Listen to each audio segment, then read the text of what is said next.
except again, kind of not really. I am your host, Liv. And just like a little while ago when I shared with you an episode from Sweet Bitters Season 3 in honor of them joining this brand new Memory Collective podcast network and all of the big and far too lofty goals that I have here with the Memory Collective, we are now sharing another episode from another show that is part of the new network. This is Movies We Dig, hosted by Christy, Elijah, and Colin.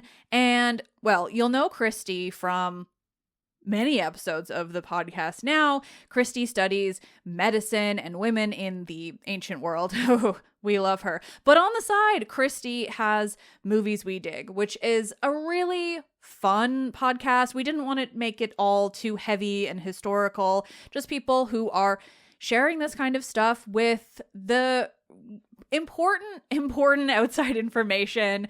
And Movies We Dig is really fun. They talk about well beyond movies now, but classical reception broadly, reception of the ancient world. So movies, TV, books. I feel like they've not really done much in the way of books, but I also think they might be. Everything in that realm. And fortunately for all of you, they have just recently done a very special episode looking at KAOS. That's right, KAOS, the thing you all want me to watch, and I know I should, but the problem is once 200 people tell me to watch it, my brain puts this little lock on the door.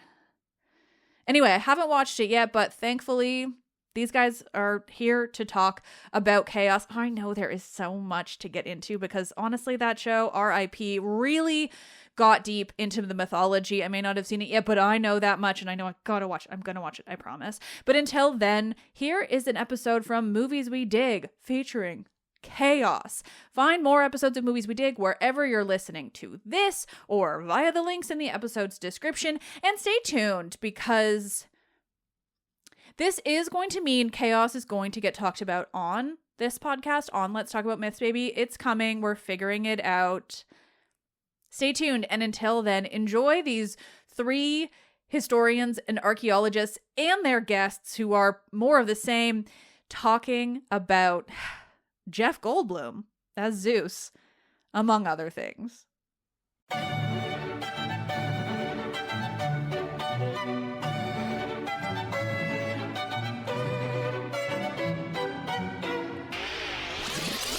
Hello, and welcome to Movies We Dig, the podcast about film, antiquity, and everything in between.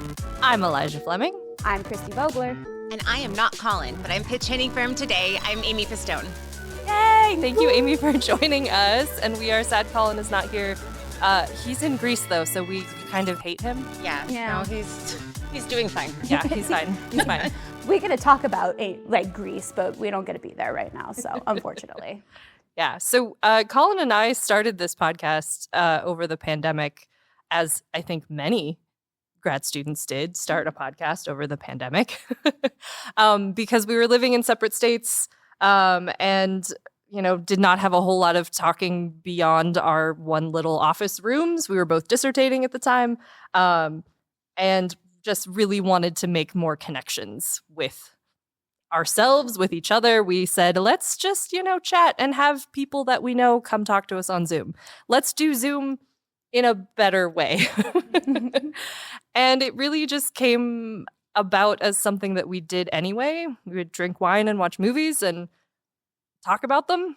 And look at you now. And look drinking at us wine now. and watching movies and talking about them. Exactly. At CAMWS, and we should mention that we have a very special audience guest today as our audience. Wow, that came out as... I was like, what? I know, verbal blah at this point. It's been a long week, a very fun week for us, but Yes. We want to thank people for coming in to enjoy and gush about KAOS with us, as well as maybe if you want to learn more about podcasting, this is the place to be. Yeah. So my first question is for Christy, and I would love you to talk a little bit about engaging the public via social media and why we as academics should be in that space, need to be in that space. Desperately need to be in that space. I did not plan this, but it worked out wonderfully. So a very, very recent study came out. Media Matters did an analysis and found that 9 out of the top 10 online shows axis are right-leaning. We found that substantial asymmetry in total following across platforms. Right-leaning online shows had at least 480.6 million total followers and subscribers, nearly 5 times as many as left-leaning. Our analysis, which looked entirely at shows with an ideological bent, found over a third self-identify as non-political, even though 72% of those shows were determined to be right-leaning. Instead, these shows describe themselves as comedy, entertainment, sports, or put themselves in other supposedly non-political categories. And if you look up at the screen, sorry, listeners, you don't get to see my screen today. You will see a small infographic. Those dots that are red versus blue is the most popular online podcasts, YouTube shows, and whatnot. And you can see how overwhelmingly red it is. This is a space that you do not have to be political in, but you are definitely a voice that needs to be present, especially when you value classics as being inclusive discipline. So yeah, that is what we've been working on. And we learned something very surprisingly with our Spotify Wrapped this last year. We are not apolitical on our show by any means. No. I think me and Lige both go on feminist rants quite often in our analysis of film and television. And we were very surprised to learn in our Spotify Wrapped in December of 2024 that the people who listen to our show, they also gave us a list of what other shows they listen to, the number one being the Joe Rogan Show. And that felt weird for a moment. We're It's basically the same thing. You guys like to ask questions. We do. We're just here asking questions. We talk about ancient aliens. Yes. We're there for. Kind of. We do. Sometimes you guys look befuddled when someone says something you didn't. Oh man, really? Whoa. So, it's basically the same show. That's what I'm saying. But upon further reflection, the way that what we talk about on the show, we spent 2 seasons looking at Rome exclusively. We are now looking at archaeology. And it's not too surprising that the audience that goes to Joe Rogan with interest in many, many different topics is more than willing to listen to what we have to say about it as well. So I think it's actually imperative that we find more ways for people to get on YouTube, to get on podcasts, to get their research out, not in an academic conference setting where it can be really intimidating to come into these spaces, but instead sit down, have a drink, chat about a great new television show that came out, or a horrible one, depending on the day. On the show. And it's, our popular media is the touchstone for everyone. Like, it's the best way to make inroads into audiences that we might not otherwise. So. All right, that brings me to Amy. I didn't know there were questions for I told you I had 2. I had 2 questions, and the rest of it was just going to go. As a scholar, how do you prepare to come on a podcast to chat about something? Lol, perhaps, but also why would you want to speak as a guest? You have been on our podcast 3 times now. Yeah. And we love having you. And what is your willingness to come talk about silly things with us? Yeah, I watched the movie and note some not terribly informed opinions about. To be fair, when I come on your podcast, I don't have to know things. Sure. You guys bring actual knowledge, and I serve as a useful idiot interlocutor about and film words. You guys know them. What are they? But no, I think in general, it's students. I mean, my students love when I can give them a podcast episode, right? It's a change of medium. It's accessible. It's conversational. It is much, much easier to consume than a scholarly article. And so, I think depending on what the topic is, I've been on some podcasts about the ancient Olympics and the development of modern sports, where I'm doing a little more prep to make sure I get my years right and stuff. But yeah, I think it's not that different from prepping to teach, except it reaches a much bigger audience. Even things that I've written that probably the most eyes on anything I've written was back when Eidolon still existed as an online journal. I wrote an article about mythological themed drinks that I invented at a bar one time. Nice. Have a brand. You hang out with Liv Albert, don't you? I sure do. And even that is only reaching so many people, and that's about things I made the local bartender help me create. So I think it just reaches a much broader audience. And what we do, especially those of us in academia who are thinking a lot about the politics of the field, whether or not we explicitly flag it as a politics podcast topic, I think this is how we reach more people to talk about things like, hey, did you know that statues had color on them? Did you know that this movie is actually like an interesting depiction of Persians or what have you, right? So I just think it's really important on that front. I will say, and then I'll stop. This is what happens when you give me a question. I asked you the question. This is what I wanted. So I referee football, and I hang out with it's pretty much dudes, mostly white dudes. And the number of times that someone will send me a podcast episode with something like, hey, do you know about this guy? And, Alcibiades, or they listen to a podcast about Medea or about something. And it really is, even people who I may not necessarily 100% of the time agree with their politics, they're entering into this with curiosity. Yep. And I think sometimes in an academic sense, we can shut down that curiosity because we need to be pedantically right, or it's just not the way to engage people. But these are people who want to know more. And when you point out like, hey, here's some interesting things maybe you didn't know about sexuality, about gender, about race, about depictions in movies of different demographics, right? I think that is a way that we reach a much broader audience and get them interested in a more correct and more, value-laden way of engaging with the ancient world. Yeah, awesome. Because I think my next sort of topic is how we might use podcasts in a classroom. And I totally agree that assigning a podcast to listen to instead of an article, it's like the chances of my students listening instead of reading go up 50%. Yeah, it really, the people in the past, are we allowed to say that you guys are going to be on a new podcast now? All of yes. So you guys will be podcast network buddies with some of these other podcasts. But my students love, right? It's a way of people pitching their research in ways that are accessible and fun. And those are great ways to, and the chances of my students, if it's the 12th article I've assigned them in a row, yep. Getting a little flagging results on that. Whereas if we mix it up and there's a little YouTube video and then there's a podcast episode, it's just much, much higher rate of engagement. And it's a medium they are used to and feel comfortable engaging with. They listen to podcasts. They may not read academic articles in their free time. So they feel much more comfortable engaging with that as a medium. Yeah. I also appreciate them as a creative and iterative genre, I guess. And I sometimes ask my students to make podcasts, either with themselves or with each other, because I think listening to podcasts, and even if it's not necessarily about the ancient world, even if it's about something far more political, it is still modeling having discussions, having interesting discussions, being curious, and that curiosity being okay. And so them getting to turn around and do that themselves has been really fun to watch.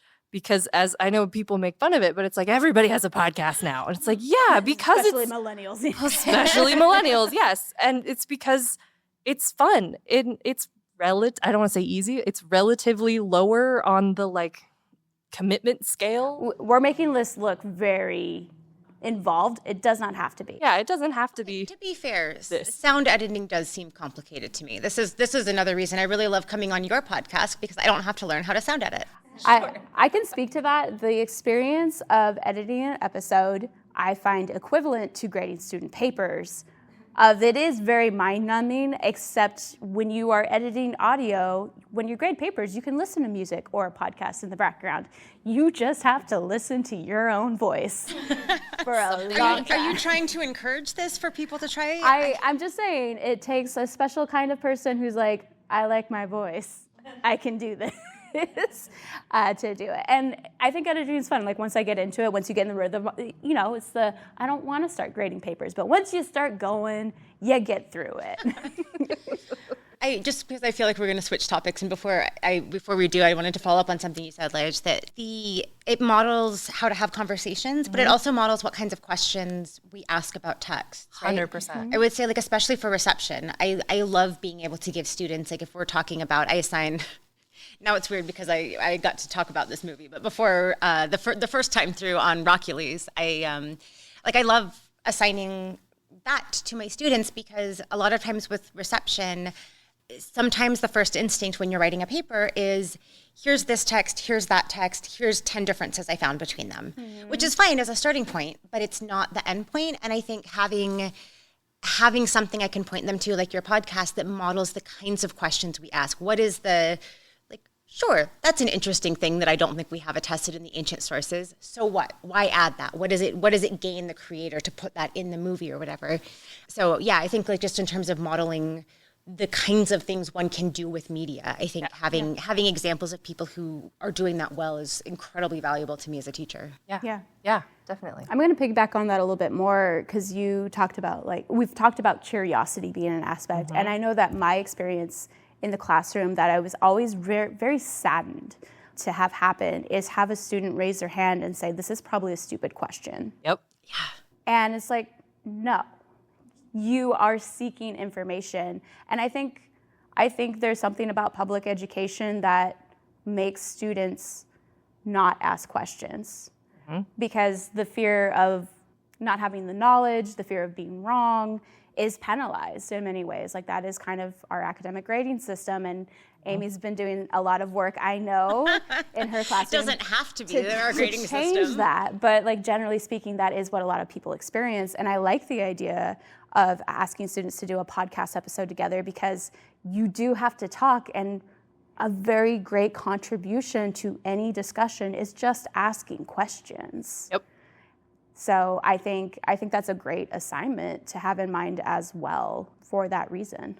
And I think like I said, I don't know very much about film criticism in like a smart way. I just have random plot-based opinions about things. I don't know that much about like cinematography and diegetic music scores or whatever. Like I very quickly get out of my professional depth, but not to like pat myself on the back, but I do think it is useful to be able to show students something where like, I don't know, I'm trying. Like, yes, I'm coming in with my questions. I'm coming in and like, I definitely say things that people are like, like when we talked about the Odyssey, we're talking with Homer, you know, Joel Christensen knows so much more about Homer than I do. Yeah. And I think it's good to model, here's a thought I have, correct me if I'm wrong, but I'm going to put it out there because that's how a conversation gets going, right? That's how we start a conversation, is by putting something out there and then someone corrects it or yes ands it or whatever. And so I think all of that is helpfully modeling. Like I learn things all the time when I come, when I talk to you guys or I learn so much. And I think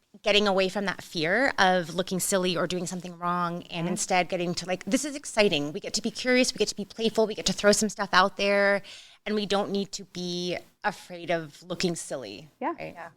That it's totally okay to be wrong. Oh, yeah, we're wrong all the time on our podcast. You're like, oops. But that it's also totally okay to disagree. Like we have really run into a lot of brick walls in trying to convince each other of like the merits of this or that. And like I still don't like animation. I'm sorry. They all hate me for it. But animation is not my thing. And I think, that's just part of the things that we can prefer things as, consumers of media, and having a disagreement is not like the end of the world. No.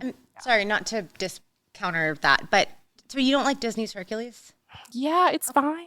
Okay. I like it. I like it. Me and Colin are also really into anime, so like we go hard for the animated stuff. No, I get like there are different styles I just was curious about like that is Disney animated movies are like such a touchstone of people growing up media. I know. And I obviously loved it as a child, and I do really appreciate it now, and I love listening to the music. I'm just not sure I want to like sit down and watch it for fun. Okay. Yeah. No, that's it, because it's fine to have differences of opinion. Yeah. I think that's a really great. Like we are authentically really good friends. Yeah. Through the podcast. In fact, my friendship with Colin happened through the podcast. Yeah. So that's a really cool observation that disagreements happen all the time and they can be amicable. Yeah. It doesn't have to be this fraught debate like Flint Dibble going on Joe Rogan to duke it out with Graham Hancock. Now, it's great if you can do that. Sure. But that isn't what it has to be. I will say, though, I do appreciate Flint doing that because I think there are some lines that perhaps we should draw, Ancient Aliens being one of them. Yeah.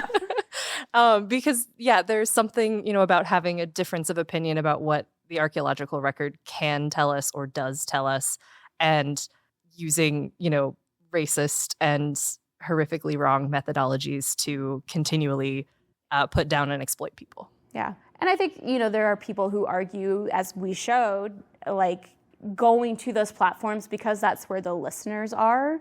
Yeah. I think there's a lot more to be said of building up more platforms, giving more options for people to get different viewpoints. And that maybe is a long-term project. Maybe people who are very media literate can go and do that sort of thing. I know politically, Buttigieg.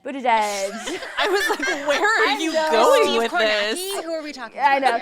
Buttigieg is really great about going on Fox News and actually just putting forth really eloquent messages that is going to a platform that's huge. Yeah. But at the end of the day, we need to build up our platforms as well. And we need to support each other's platforms, which is why we're doing Mnemosyne, the Memory Collective. We want to work with more podcasts that have similar values and want to create content that is scholarly but accessible. So yeah. Okay, that's a great segue actually into kind of modeling perhaps an example of a discussion that we would have using KAOS as our avenue into this. So on our podcast, we always ask our guests, do you dig this show? Do you dig this movie? And why or why not? And kind of what is your experience with the show?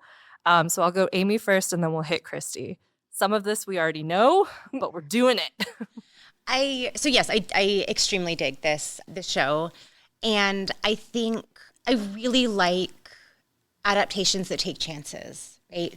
And I think, and that don't try to stick too close to the content. And I think that it both weaves together a lot of ancient content that I really like a lot, but it really puts some interesting spins on them. And that kind of dynamic interplay, I think, is something that I really enjoy in classical reception, to have something where it both makes me think differently about the source text and it's fun to engage with on its own.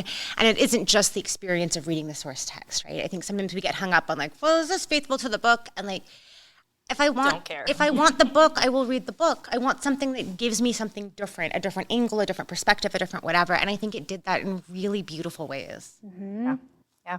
Christy. Yeah. Just to reiterate the story of us. Sorry, I got excited. I know. No. Talking about KAOS the first time, because initially we knew about the production and how like it had really struggled. And so initially we were not excited for its release. And then Amy saw it, and Amy quickly emailed us, be like, please, I think please. it was all caps. Like, oh my God, I want to call dibs on KAOS. I'm so excited to talk about KAOS. Yeah, and I'm like, well, I guess we're covering KAOS. Yes, we're talking about KAOS. And oh boy, did I not regret it, because it was wonderful the first time. And then the second time that we have watched it was in order to prepare for this panel.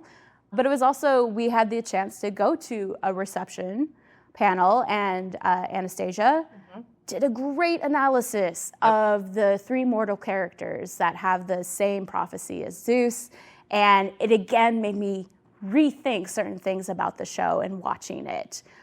So it's always fun to like go to more scholarly looks about how we can think about these shows, but then bring it back and be like, how can we talk about this in a really fun way? So as we're watching it the last few days, I keep seeing Zeus and I keep hearing Elon Musk in my head every time he's just having a crisis.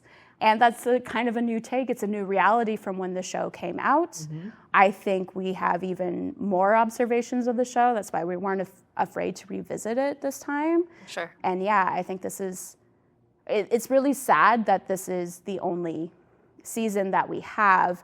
Lige, go ahead and tell us your experience with it, and then I did want to kind of highlight a point of where the future of culture, the culture of the media is going. Yeah. I think I really enjoyed it the first time we watched it, like to a very surprising degree. I think I was not expecting how much I liked it. And on revisiting it, I just keep finding things that I like more and more.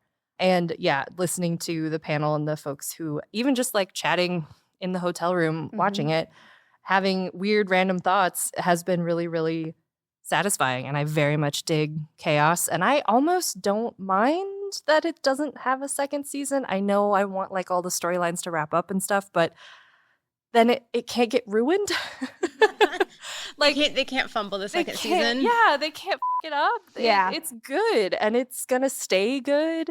And I feel like it's something that I can rewatch and really enjoy. Yeah. I think sometimes shows that get canceled before their time, there's the like what could have been. Yeah. That becomes part of the show of like, man, like if Arrested Development hadn't gotten canceled and Yeah. then, you know, whatever. But like or like Firefly, if they hadn't made the movie, there was like all of these questions about like what could this have been? Right. And I think sometimes, especially like people have put their heart and soul into working on a script for a season, right? And they're pitching it, and it never gets picked up.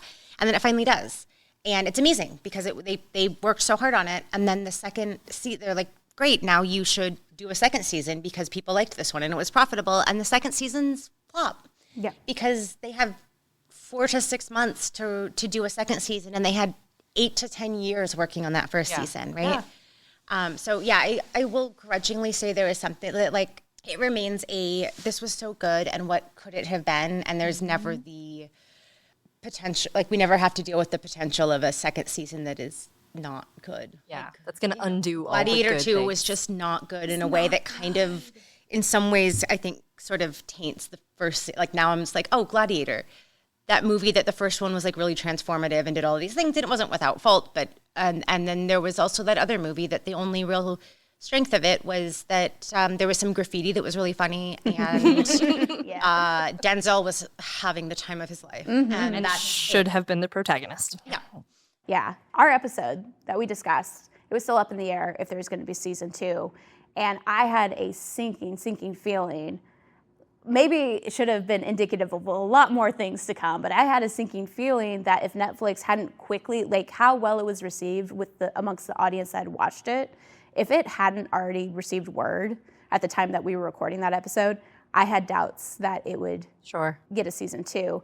And there's someone who worked in the industry that posted something that I think is kind of indicative of those feelings were validated. They wrote, I was pitching a TV show last year, and the feedback I got was that streaming platforms and networks were already prepping for a Trump win by planning to slash contributions from visibility for people of color. A lot of ostensibly independent cultural decision makers, way more than zero anyway, were planning to comply in advance before Trump even got back into office. And I think streaming platforms, we've talked a lot about this, where there's this golden era where so many ideas, so many shows get an opportunity.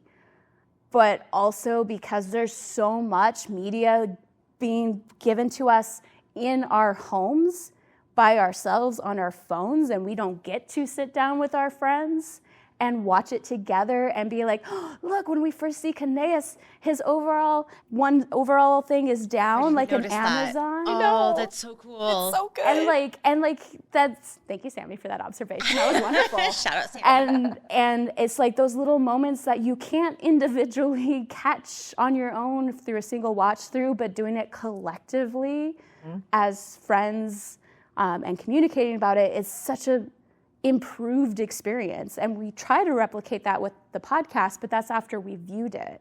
Right. And we've talked to creators who put stuff on Netflix, and the onus is on creators to promote their shows and to get the numbers, the eyeballs, and everything in order to have the story continue. And I think it's really detrimental. Quick. Yeah, it's really detrimental to these projects. Yeah. If they don't get the numbers in the first week, like they're making decisions at Netflix based on like, hey, do you have the numbers right away? And I don't know, like that cuts off a lot of potential shows that like need a little while to like a slow burn kind of thing that's going to build, and it's going to get word of mouth and people are going to talk to their friends about it. And like, if you do not watch it when it drops, like your show might not exist anymore. Yeah. And I think it is also something that I begrudgingly like from HBO in that they do drop one episode at a time for a lot of things. Because I think it does give shows that chance to build and for people to talk about it and to start sharing more about it and to create those like theories and questions and even have viewing parties that when like 8, 1 hour episodes drop in one night, you're not going to have a viewing party for all of it. Well, and if you think about every single show that's been like a huge phenomenon recently, right? it's ones that are once a week. Yep. It's White Lotus. White Last of Lotus, Us, Last of there's, Severance. There's, Severance. Ted Lasso was a week by week one. Yep. Like there are all of these shows where you could like, oh my God, did you see that episode of that thing? Like Severance, every week I'm talking to people about like, oh my God, that thing that happened, or like, oh, now I have more questions. What are they gonna do?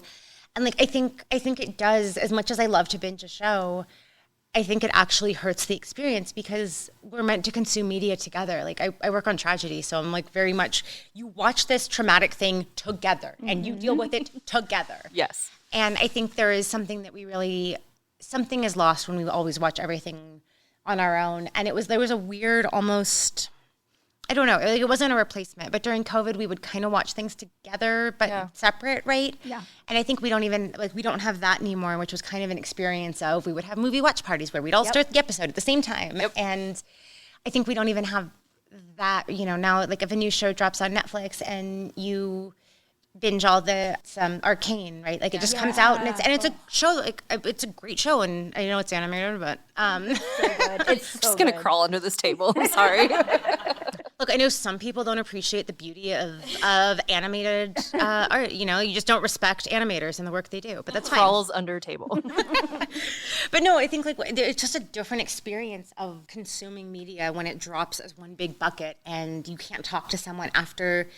Episodes are designed to kind of have a plot that, like, I mean, most shows, like there's an arc for that episode. It's not just a 12-hour story that you chopped up randomly. Like it's meant to have an arc for an episode. And when there's not a second to digest said episode, like I feel like such a back in my day, we watched one episode on the regular television every week. But like there's something different, right? Yeah.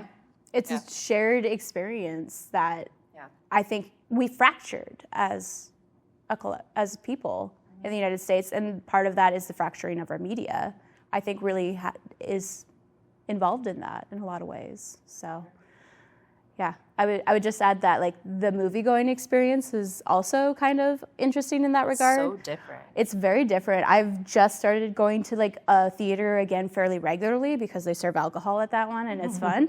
And I remember sitting to like a young woman and like the trailers start playing. She's like, "Oh, is it always this loud?" And I'm like, You don't get to, like, you are all collectively have to experience the environment the same way. And I think there's some restrictions on, like, I talked to the Parla-Panidis brothers who do Blood of Zeus, and they asked us, like, why do younger generations think, like, films are too long? Why is it difficult to sit through them? And I think our experience of getting to stream where, like, you can pause at any moment. You can turn on subtitles so you can see what you're hearing.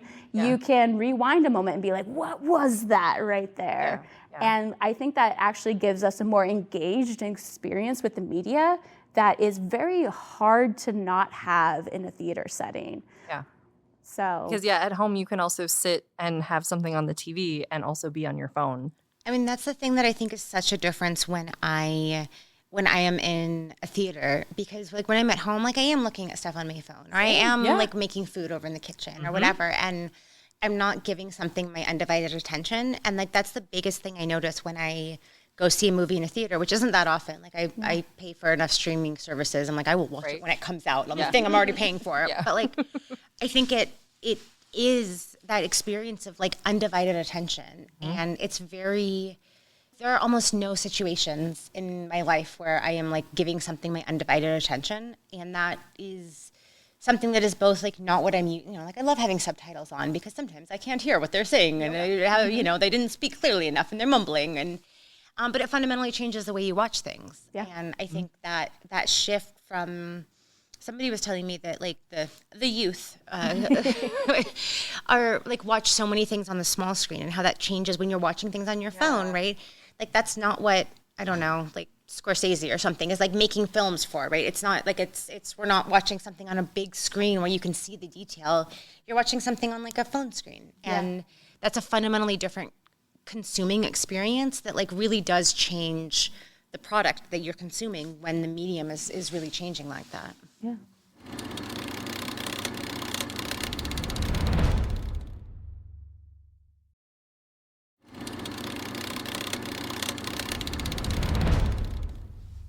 And I think with that, we can open the discussion more broadly. So we have some people in our live audience. If you guys have comments or questions about podcasting, about KAOS, about anything in reception in general, feel free to ask. We are also quite savvy about starting to talk about some different things as well. So, hello. Thank you so much for doing this live show. This is amazing. Thank you. So I was wondering, with regard to KAOS, what you all thought about the casting, especially when you have like the heavy hitter like Jeff Goldblum in the lead role of Zeus. I wonder if there's like a star power there, you know, especially with some other roles that he's played recently, right? Like The Wizard of Oz. Yep. And if any of that is maybe like coming into like how you perceive him as a character and his characterization of the King of the Gods. Yeah. Can I? Yes, I know you want to. I do. I really want to. I know Colin had an issue with Jeff Goldblum being Zeus. He said he couldn't see. Yeah, boo Colin. He said he couldn't see past the Jeff Goldblum of it all. And I get that. I do get it. Get that? But I also think he was perfectly cast as this kind of megalomaniac, kind of like frenetic, which is weird, what he's been doing lately. But it is his thing. Yeah. It's his total vibe. But the thing that really got me was just this casual cruelty that he has throughout the whole series, where he flicks his wrist and Prometheus is on, chained to the rock or is sitting by the pool, and he doesn't seem to care. And it's just these tiny little things that he does that I think really speak to what we see in Zeus as a character throughout myth, as someone who is so convinced of his own power, someone who feels very insecure about that power and has that sort of manic nature to him, but also just that absolute pure casual cruelty of don't really care about anybody else. Yeah. And I think that was what's interesting. I mentioned that I was just hearing Elon Musk all the time. Yeah. But what's interesting, when that cruelty is happening, he doesn't, I think we imagine cruelty being loud and vicious, and he's just nonchalant, torturing the Tacita. Yeah. He's just using his normal speaking voice. He's like, I need this information. Oh, that probably hurt. And it's scarier because of that, because it does not, it's not emotional, right? And yet everything he does, he's the most emotional one there, it feels like, even though when Dennis is killed, Dionysus tears up, and we feel very connected to Dionysus as a real emotion. And it's actually, now I don't want to call Zeus emotional. I want to just call him irrational, and it has nothing to do with actual emotion, actual caring. Yeah, I think, so I will, because I hadn't thought about the Wizard of Oz intertext there, but I think the, God, who does he play in the, Thor Ragnarok? Yeah, the collector. Or the game master? Yeah, whatever. Anyway, Whatever there he plays. Yeah. And he has several of these roles that I do think it's really seem fairly face blind, and I rarely recognize. He is someone that is recognizable enough that I recognize him between roles. My partner will stop things, do you know, do you recognize that guy? I'm like, no. He has a beard, and he didn't have a beard last time I saw him. How would I recognize him? But Jeff Goldblum is a clear, and because he's had a run of these type of roles, right, where it is this, I mean, even he's doing commercials for apartments.com or something, and it's still it's a similar vibe. He has a vibe, and having that as Zeus, I think is I'm sorry, I'm going to go on a tragedy scholar tangent, but this is such this is the Zeus that you see in Prometheus Bound. This is the Zeus who's not there, but you hear Prometheus is talking about this Zeus.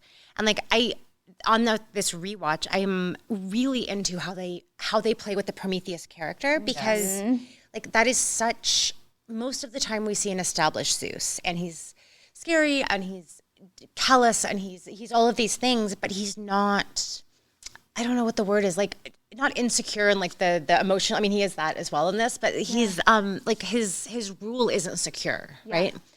And that you get this idea of, in the Prometheus Bound, Zeus has just become Zeus.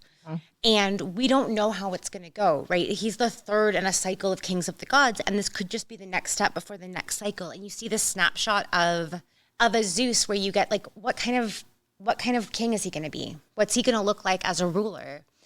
And I think between he thinks Prometheus is his best friend. Yeah. Like, that was such a wild detail that didn't hit me as much on a first watch, but on the second watch, he's like, he thinks Prometheus is his like one true friend, and Prometheus f***ing hates him. Mm-hmm. And like, that's such an interesting detail that, like, this is the thing that I really love about Reception is that, I don't know, I use Circe as an example for this a lot, but like, that, like, yes, we think about Reception as source text to the text that we're, whatever, KAOS or Circe or whatever it is. Mm-hmm. But it works the other way too, right? It works, like, I can't go back and read the Odyssey. I can't go back and read Prometheus Bound without having this other perspective in mind. And like, that way that it feeds back on the source text, I think is so interesting. Like, most of what we see Zeus in is not the Zeus of Prometheus Bound. Right. It's the Zeus of like, he's secure, he's comfortable, like no one's going to really threaten his rule. There's always that like idea in the background that like maybe the next cycle of son overthrowing father, but it doesn't happen with him. Yeah. But the Prometheus is that window into this particularly sort of tenuous state in his rule as king of the gods. And the next time I teach, like, if I teach Prometheus Bound, which I've been wanting to do for a while, like, I don't think I can not teach KAOS with that because it's such an interesting intertext for that to think about, like, what is this depiction of a king who is this fragile? Yeah. Yes. Yeah. And I think it's that fragility that makes you think of Elon Musk, especially. Yes.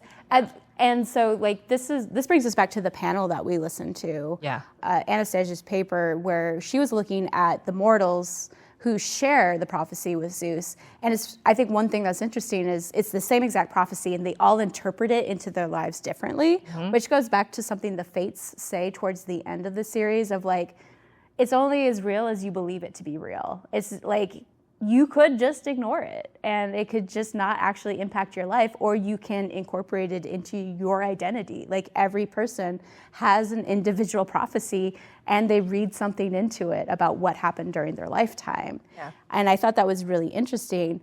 And so Anastasia's paper really focused on like how the three mortal characters that have the prophecy are, I want to use a gender other. So they're not, other. Yeah, there's something, they're not traditional in their gender performance in any way, and that allows them to disrupt the traditional story to gain agency over their own stories, which is a really cool interpretation. And I wanted to juxtapose that against what is happening with the gods. And it's really interesting that Zeus, the beginning of this fragility, is he understands the first line of the prophecy. A line appears to be an aging line, like this possibility that he could age out of this patriarchal role that he holds. And he very much is representative of the patriarchy. And I think it's interesting that you have Hades, his brother, that appears very frail in comparison and still has a sense of morality in certain ways, like a sense of responsibility, even though he's kind of given into the whims of Zeus for this whole time. It seems to me like Zeus is very fearful of becoming what Hades is, and he literally lashes out at Hades. But at the same time, you have the young man in Dionysus who wants the approval of his father, who wants a more responsible role, a more powerful role within the family.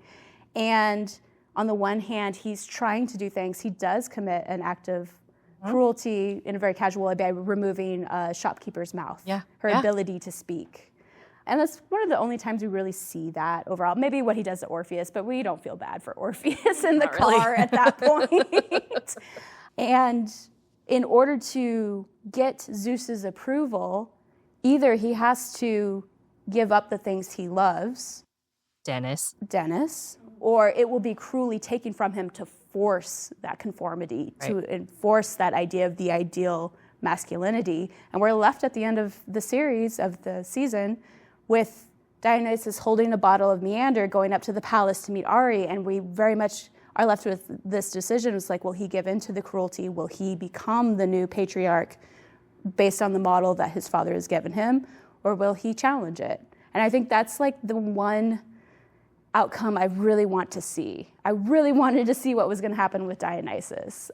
And again, it's like this is an observation that would not have happened without more conversation, more academic conversation about the show overall, which is why it's fun to be in these spaces. Yeah, because I think the reversal of multiple myths is something that I certainly missed on my first watch, and talking about all three of the mortals as actually gaining more agency in their stories, because the big one is Orpheus and Eurydice, and how is very much a Eurydice focused story, and she gets to decide, she gets to choose, and she says, no, I don't want you, Orpheus. She says you, basically. She says you, which is brilliant, and it was one of my favorite ways that story has ever been told.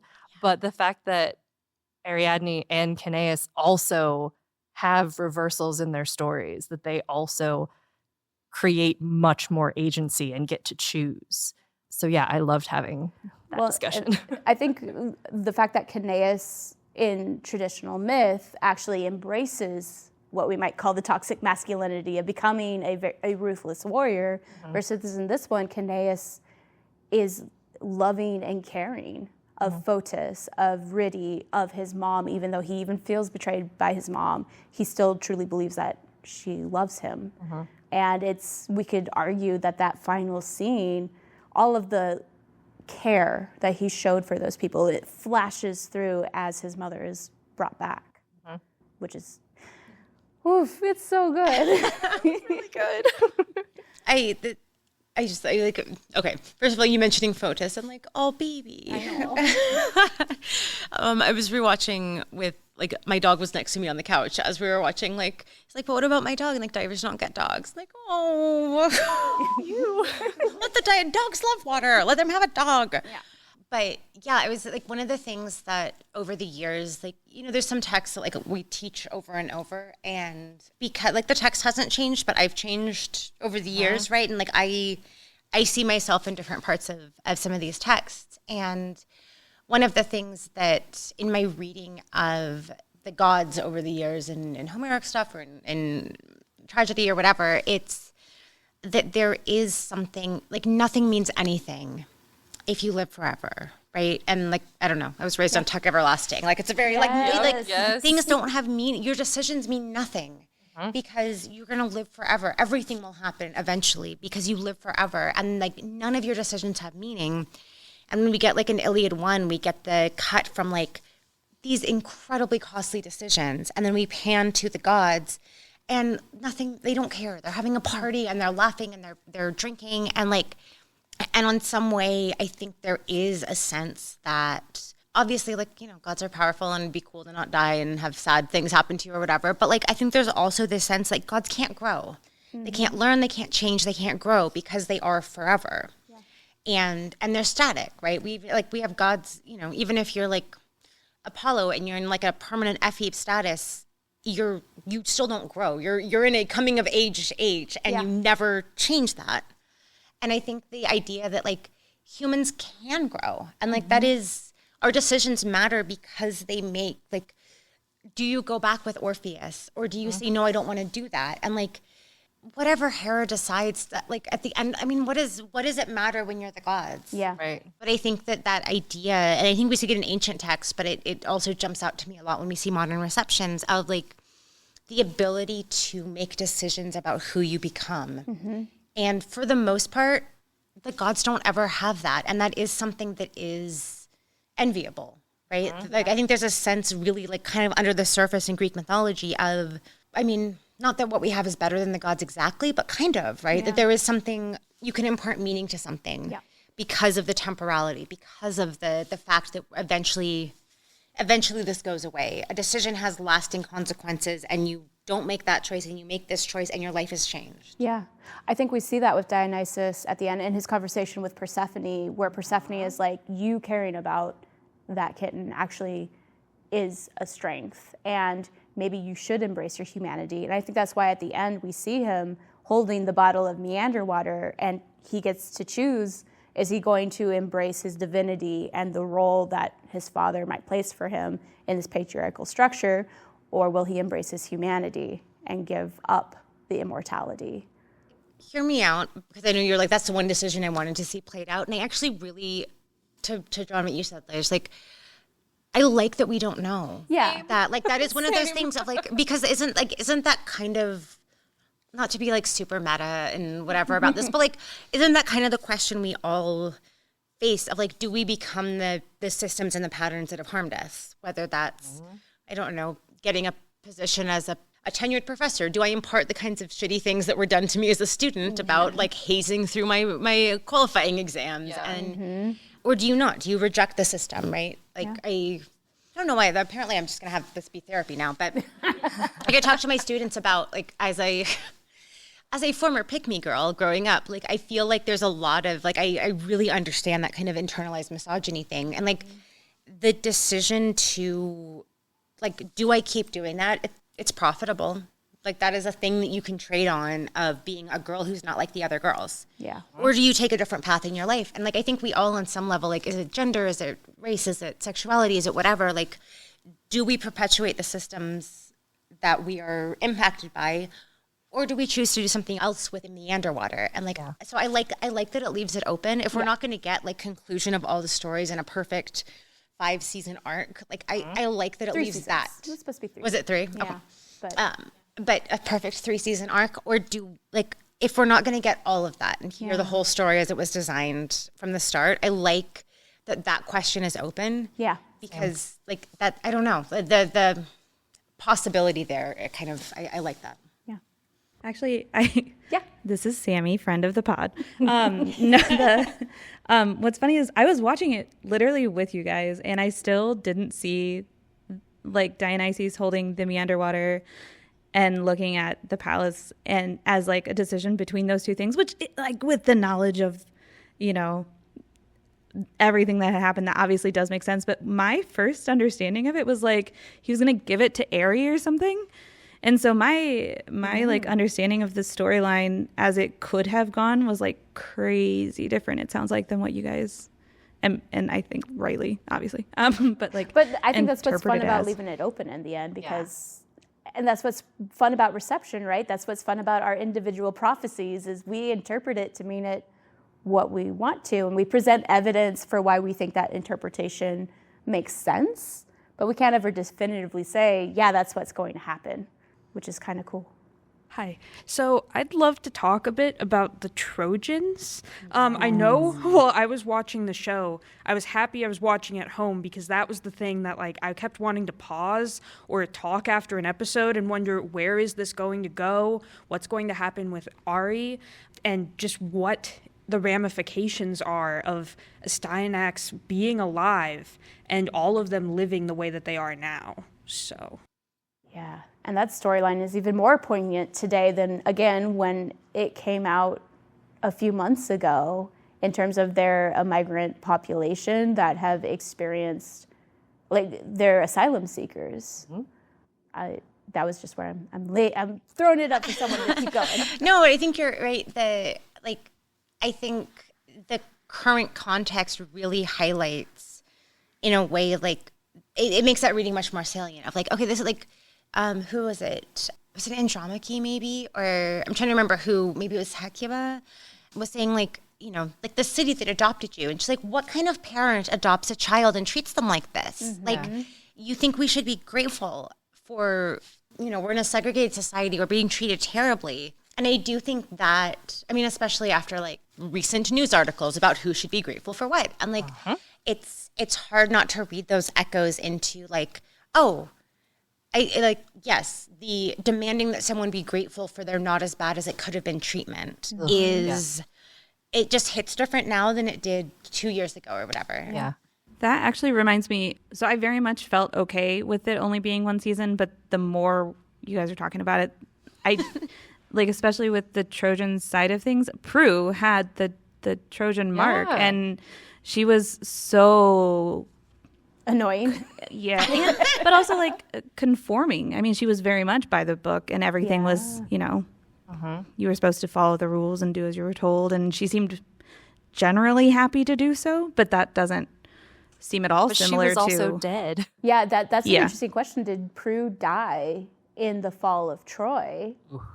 And how does like a society that's thriving and functioning, what might that look like versus once your society's collapsed, now what does that look like? And we see the survivors, we see Hecuba and Andromache and Astyanax, and the whole catalyst for everything going on is the monument to the gods has been piled full of shit, right? And it's in defiance of the authority, which comes at a great cost of people who have already paid a great cost. And I'm not sure where else I'm going with that, but I think that's really a really good observation that Peru is probably before in a functioning society. They describe Troy as being very like a great city and everything like that. We still don't really know what happened to it exactly other than it don't fell. go into that. Yeah. I get like Babel, like Tower of Babel vibes from it almost. Yeah. And I really like that they chose to keep Astyanax alive. I think I hadn't seen that happen before, and it was kind of like, oh, that's fun. Like, what if he didn't actually die? But then he just like kind of dies again. And so it felt like this heartbreak all over again. And I think we see that in Andromache. And I think that was a way to really pull back that like horrific part of that story to a more modern setting. There's an interesting with the Astyanax too, because even when he dies, we see him again in the underworld. Yeah. And he has not mummified? Nothing? Done the thing. Yeah, his soul wasn't actually extracted. It had to be manually extracted. It couldn't go through this system they've set up. Yeah. And I think that's interesting. I think that's a question we have with KAOS too. Why can KAOS go into the nothing and break free of that process? And KAOS's interpretation of his own prophecy is like, I live in defiance of the gods because of who I am. So maybe there's something about maybe the defiance of the order, fate, and fate, is what allows you to actually get this chance for renewal. Yeah. Well, I think, Interesting. Sorry, I have a couple like disconnected thoughts here, but the first, just while we're on the topic of, like, it does seem the people who can really change things, it seems like not just in terms of sexuality, but also especially maybe in terms of sexuality, it's a lot of queer people who, and like, I wonder if there's a sense of like, like the non-normativeness of like, I'm already not, the system wasn't built for me and I don't have to play by its rules. And that has something to do with, because like, that's one of the things we talked about last time. Like, I love the casual queerness of the show, that like, there's not a very special lesson. There's not a burying your gaze. There's not all these tropes about like, it's just like, it's just part of the story in a way that isn't putting a real spotlight on like, and look, we've made this character gay. Isn't that a thing? Like, it's just there in a way that I think is really, that was one of the things I loved about it. And I wonder if there's something to, I don't have to play by your rules because the rules were never made for me. I have one other, I'm sorry, I know you were about to say. Well, to go off that, like, I saw something really similar with the Fates, and I think there's a question we have about the Fates and the Furies, of whether they're part of this system of the meander water to gain this immortality, or if they're removed from it somehow. So that question's in the back of my mind, but the final episode where Zeus decides he's going to defy his fate by killing them, and they fully embrace it, and it's like, try it, motherfucker. Let's see what happens. And what I liked about that message, especially because they are all very much gender nonconforming, trans, non-binary actors that are in these roles, they come back. So the patriarchal structure as represented by Zeus that tries to destroy these entities, these individuals that exist, will always exist no matter what the patriarchy does against them.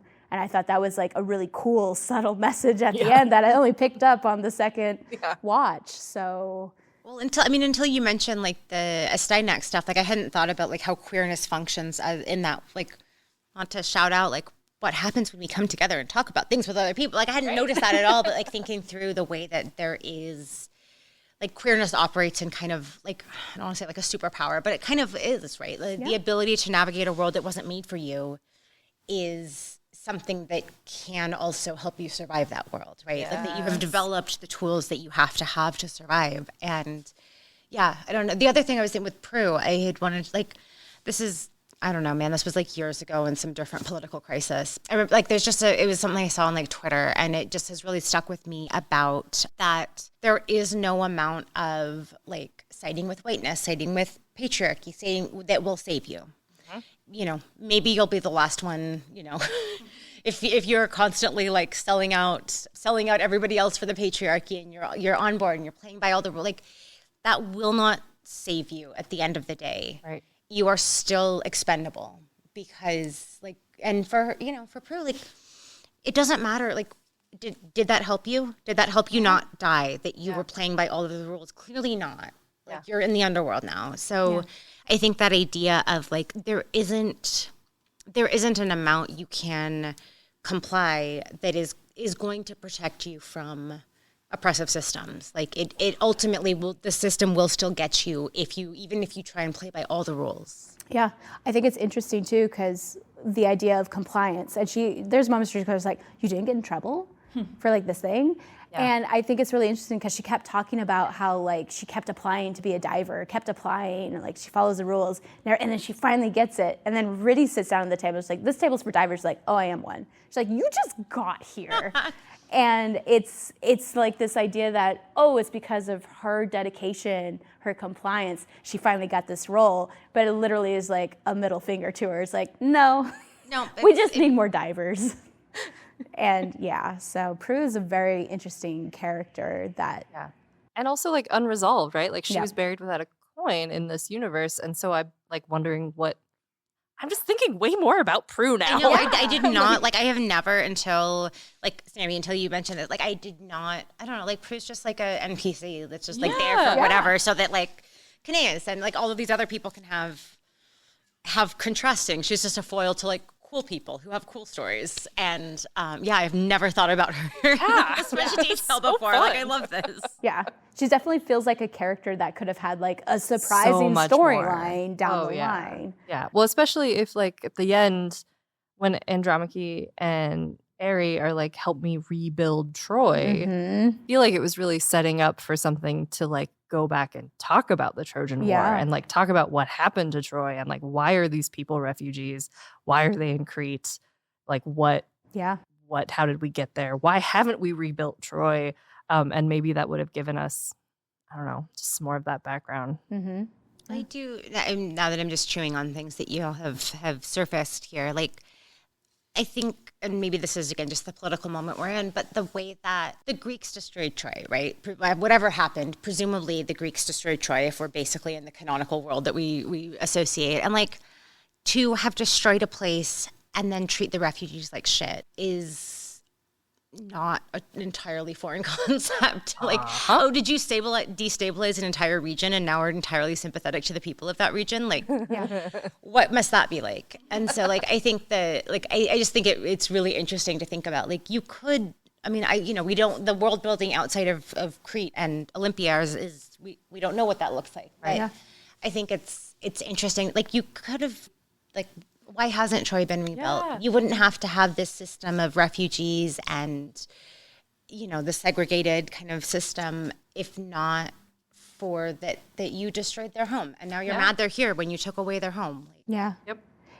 Yeah, it's one of those, I think I quoted this in my paper on Gladiator, but one of the scholars I quoted just pointed out how, like, our films are in political conversation, and sometimes they make these astute observations that, because they're responsive to the moment, that might anticipate, because you're always trying to create a what if, right? Whether in the past or in the future in an alternate world, but sometimes those what ifs become prophetic. Yeah. And I feel like this show kind of did that. I think a lot of our media does that in hindsight, right? Like when you're Epimetheus and you're like, interesting. What if, maybe, did I make a mistake? Yeah. Couldn't be me. But no, I think this is one of the things when we talk about, like, is Euripides a feminist? And, like, no, probably. I don't know. I mean, I don't know the guy. But, like, the fact that you can see a feminist message in Shakespeare, in Euripides, in whoever, like, doesn't mean that the author was a feminist. It means that the author, more often than not, is an astute reader of the human experience, right? and you are putting elements of the human experience into a story that, like, I will see something different than, like, I'm sure what I get out of, I don't know, Taming of the Shrew isn't what Shakespeare intended, but I don't particularly care about that. But, like, when they have things to offer to people, I think it is, like, a testament to being a really astute reader and understander of the human condition, such that you are writing well-developed characters. You are giving, like, there is room for really interesting character development because you wrote a character, even if you don't have a lot of sympathy or understanding of what it's like to be, I don't know, like Cersei, right? Yeah. Like, there is room for a rich character there, even though, quote unquote, Homer doesn't, like, explore that, right? Yeah. And I think in a similar way, like, I think people who tell a really good story, there is this room for other readings and other interpretations and other lenses on it, because if you can understand how humans work, even if you do, like, you can describe and you can replicate even if you don't understand. And I think that's what gives some of these things staying power, that they were created by people who, like, got humans on some level. Yeah. This is more of a question, I guess, kind of more directly, something that you said earlier, Amy, and I mean, we've all kind of discussed it, or you guys have anyway. Back off. You commented that you really like it when reception pieces and film and things like that take risks and don't follow the original storyline to a T. But one of the things that was talked about earlier was about trying to make sure that people are understanding, like, the original meaning and the original truth behind things. And it is always just kind of an interesting juxtaposition, even just as students too. When you have a student taking an exam or trying to learn about something from antiquity, the balance between the adaptation and appreciating that as an art while also still staying informed about what the original version was. And I just was curious about how that's something that really any of you kind of handle as you go about embracing the reception and the modified pieces while also still trying to keep an anchor on what the original source was to appreciate the changes. Yeah. Can I take a first crack at this? I have so many thoughts on this topic. So I will say, so I've done, well, actually, especially there's people in the room who do, like, receptions in modern media and antiquity and media studies and things. I've done a fair amount of work with, like fan fiction as a framing device for thinking about all kinds of literature, but the way that, you know, we write ourselves into the story, and we read ourselves into the story at all times. Good Lord, Christy. It's a screw top. Also, if anyone else wants. Yeah, if anyone else help yourselves. We also have plenty. We got little cups here. I have never once discussed media with them while not having a drink, so I wasn't about to start today.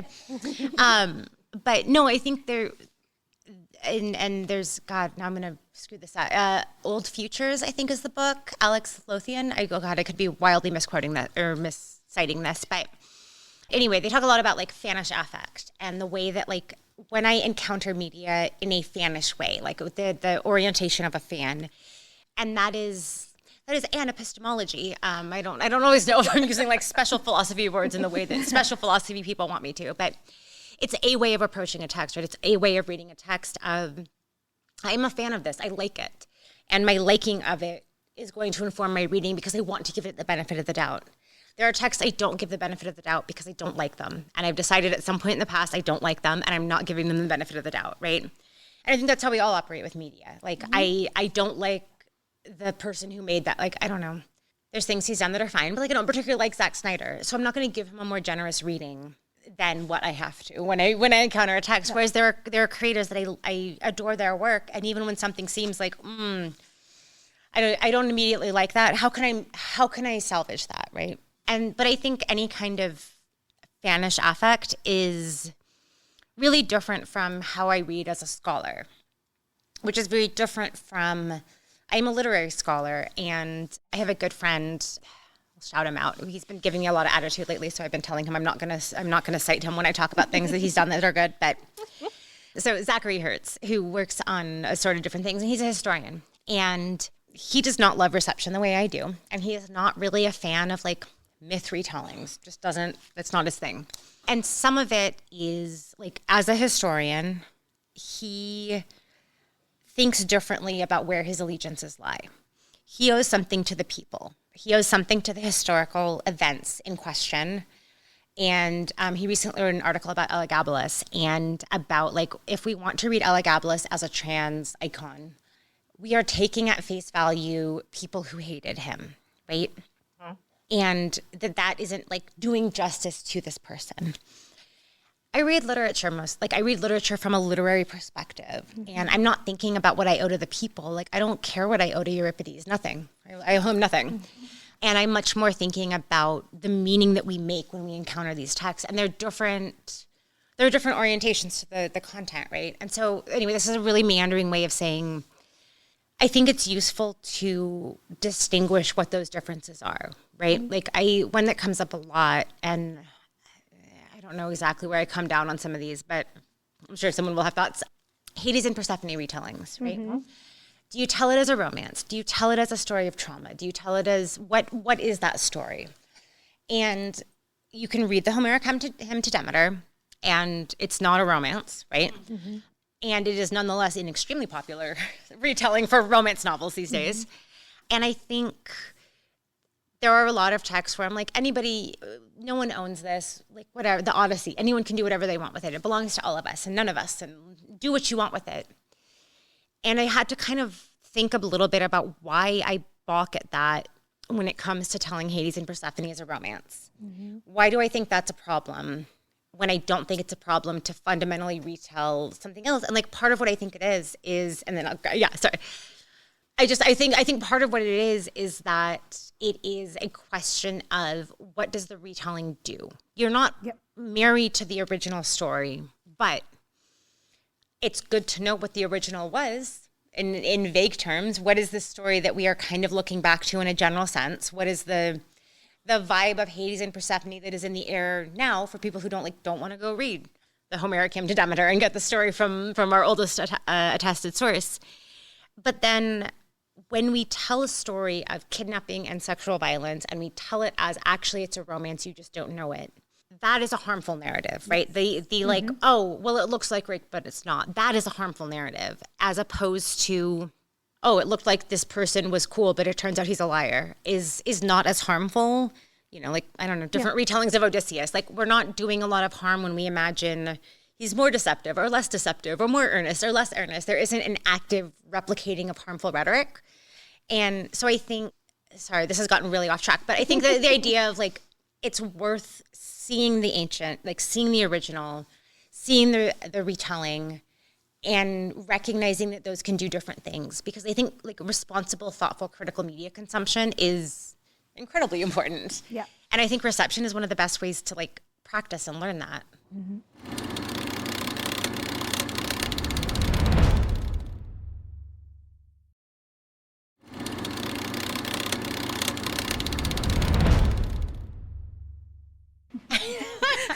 No one's kicking us out. We're fine. Well, I actually just wanted to bring it back to KAOS for a moment, because also Thank you. thinking. So the thing this was about. I have two quick things. First of all, I'm very salty that Demeter was not at all in KAOS. Yeah. And Aphrodite was supposed to call Zeus daddy. Messed up. Also, the second thing, thinking about, I guess, especially films geared towards children, but just reception and how it sort of, what you said about how it informs like differences from how we are to how the original text was perhaps received. I guess, what can we pull from KAOS? Like, what's our favorite sort of takeaways for things that seem necessary for the moment now? Yeah. Ah, such a That's good like question. the perfect final question. Look at you, such a good just, question. I mean, I know. sticking the landing, right? I'm off on some bullshit about like cyborgs and stuff. Thank you for bringing us back. My biggest takeaway from KAOS, and I think why I'm sad to not see the story continue, is because it was a story about actually challenging these patriarchal structures that have been around forever, giving us something, like, it was violent, it was horrifying. I came away from it hopeful. I watched Gladiator, and there are people who can watch it and be entertained. And it's like, I don't get stuck on the historical inaccuracies. I get stuck on the fact that the final speech about the Dream of Rome that Lucius presents is not to the people of Rome. It is to the military and the Praetorian Guard.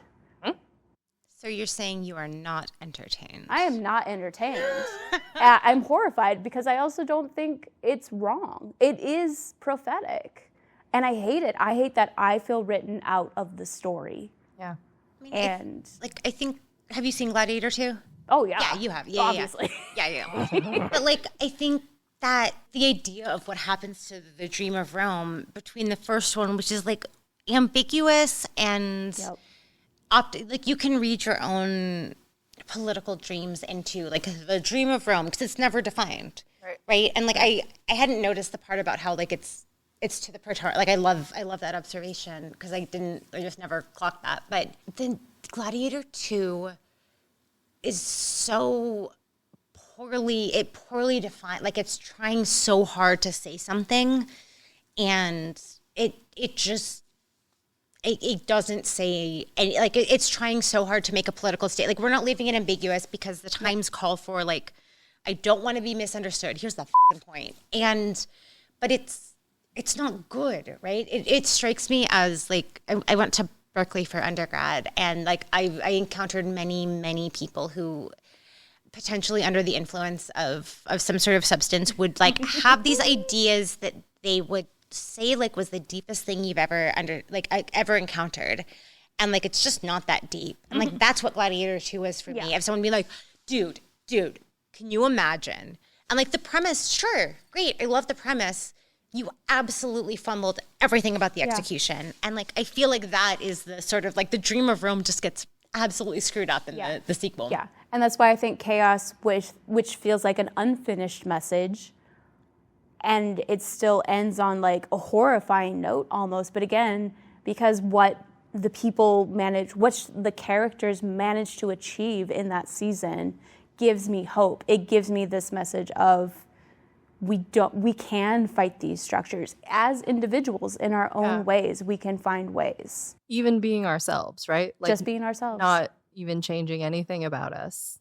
Just maintaining who we are. And that's maybe the most important part of it, right? Yeah. Yeah. I think that I really I always come back to the Orpheus and Eurydice of it all because I think there's so many variations of that story. Some of them that I really love, we've talked about Hadestown, which I think is a beautiful musical. It's one of our favorite pieces of pop music. Spectacular. And it's it says so many things and it does its own, variation of so many relationships between people and gods.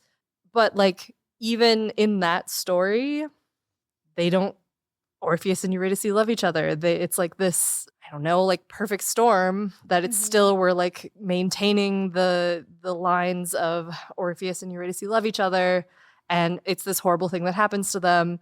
And what does he say? It's an old story. It's an old story. And I love again that KAOS. That's not the story. Yeah. They don't tell it that way. It's not an old story. It's not an old story. It's a new story. And so as much as I love Hadestown, I also really love KAOS, and I love the way that it treats the Orpheus and Eurydice myth. And I wish that it had been out when I was teaching mythology because I showed my students part of Hadestown, and we, read a couple different translations of variations of the Orpheus and Eurydice myth. And it's one that I feel a lot of students can latch onto because of this unrequited love. And that's something that everybody goes through, even if you're a little teenager in high school and being my crush doesn't like me back. And but you feel that, right? You feel that sort of rejection, that loss, that hopelessness.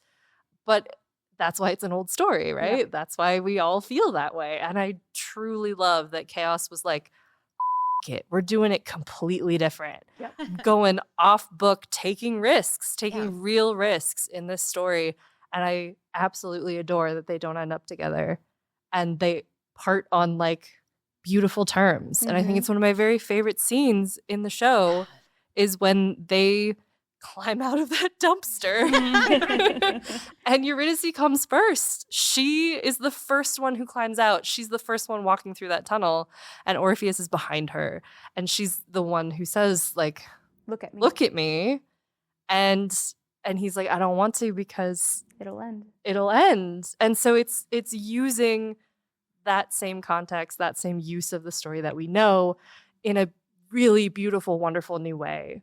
And so I think that's one of my favorite pieces to talk about. Like when you were recounting that scene, like legit got like shivered. Like I was like, because It's so good. When we watched it again, I was like tearing up. I was like, this is really good. what we think of as a love story, Yes. right? Like just really fast. Because like, so the thing that first drew me to classics as a discipline, which is just like such a weird thing for this to be why I'm a classicist, but I was in a Greek mythology class and we were reading Medea, and I was coming off of a rough breakup with a guy who was a real douchebag, and there was a guy in the back of the class. Like I remember I was up in the front because I was that kind of student who was like right in the front, like he says something to the effect of like, well, you know how like sometimes women are just crazy, and oh boy, did I not handle that well. And I mean like a whip around, but like I'd never had that kind of passion for like I was an electrical engineer chemical engineer at the time, and I'd never once been that invested in any conversation I'd ever had in my engineering classes. And like that was a big moment for me of like, I don't know if I can like do this for realsies as a career, but like I feel like it says something that I care this much about this content because I don't care this much about my chemistry classes or my physics classes or whatever. Yeah. But like what we see is a lot, like that is such a mature love. Like it's like sometimes it doesn't work. It's not okay. Like not everything is a fairy tale, and like that's a story worth telling too about that you can be friends with your ex because you're adults, and sometimes people grow apart, and that happens. Like, and I don't think me at 18 would have liked that story. Sure. But like me at, God, what am I, 38, 39, something like that. Like me at this age, like, and I love the moments when you see someone teach a text and you just see them in the text. Yes. Like I had a professor in grad school who we were taught just a snippet of the Aeneid. We were reading the part with like those games and stuff. It was a sports class. And so he's giving people the background of it. And he talks about how like his framing of Dido and Aeneas was something like, it's not how anyone had ever framed it. Like he's there and he's with Dido and he's so happy. And like, he has someone that he can come home with from a long day and have a glass of wine with and just be himself. And he has to give that up. Mm-hmm. And like it is such not a close reading, might not like, you know, support, but like it's that moment where you see where someone sees themselves in a text. And like I can remember these snapshots of like where I had another professor who was talking about like Achilles' experience in the Iliad of you've been told that this is the way that things work. Mm-hmm. And then you realize that it's not. And the things that people told you as like values and things that are real and things that are true are not. And like, what do you do? Like, of course you throw a fit. Of course you go sulk. Like, your entire worldview is falling apart. Mm. And like, anyway, I think like when we talk about what constitutes a love story, these kind of like, I don't know, at times like melancholy and modern love stories are really interesting. Anyway, the thing that I like the most about this is the worst way of possibly answering a question, but I like how I always read like as gods are to heroes, kings are to normal people. As like that's the kind of metaphor that we think about what are our heroes doing. And like that's such a hierarchical structure, and it's such at a time where the division between your normal people and your heroes, or your mortals and your gods, like if we think about like wealth inequality or power structures, like is bigger than it's ever been. I love a story that says that it doesn't have to be that way. Yep. Because Greek literature never tells us it doesn't have to be that way. Yeah. Mm-hmm. The gods are what they are, and they will be that forever, and you better get your shit together or you're going to be smited, right? Mm-hmm. And like a story that gives us, you're talking about the hope, right? Like a story that gives us that hope that like actually maybe the mortals can make choices that change the outcome for the gods. That's a story we need right now, I think. Yeah, it's the story that we need, and that's why I'm upset that we don't get it. Yeah. Well, we have this. Yep. Yeah. We do have this. And with that, I think we have to wrap it up. I know we can talk forever. So quick wrap up. Special thanks to our live audience today. Thank you for your questions and comments. Special thanks to Amy for stepping in and being our first guest host in a while. Since me, practically. Yeah, probably. Yeah. And to Sammy Cronin for helping with the setup and being our Vanna White in this situation. We hope to do this again in the future. Finally, special thanks to our listeners. None of this would be possible without you. Please be sure to rate, review, and subscribe if you like what you hear. And if you want to learn more about our plans for the future, follow us on social media under the handle @MoviesWeDig, or check out our website at movieswedig.com. Thank you and ciao. Bye. Thank you guys so much. Thank you guys. It was such a fun conversation. It was.